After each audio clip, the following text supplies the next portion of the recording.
For those of you that are considering the installation and looking for more information, we've included a little bit in our brochure.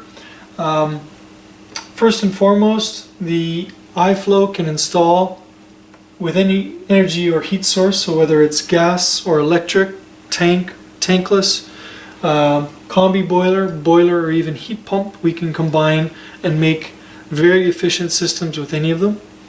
The iFLOW is multi-positional. It can be installed upflow, downflow, horizontal above the heat source, horizontal below the heat source, so lots of flexibility.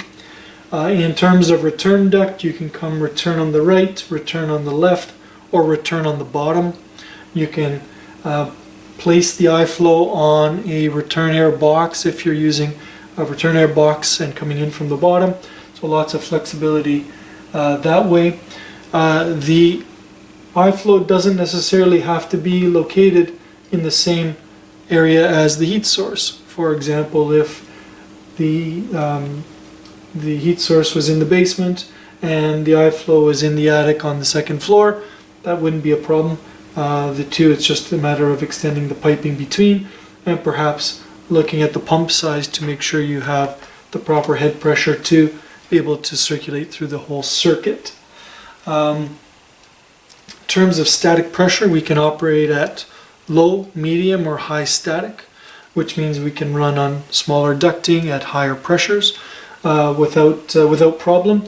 And there's nothing to change in the unit. It's the same model, and because we have a full variable speed ECM blower, it will automatically compensate the power to the motor to maintain the CFM rate, even though the static may be increasing. And then finally, we have a full range of plumbing kit and damper accessories to make the installs quicker, easier, and more consistent on every install.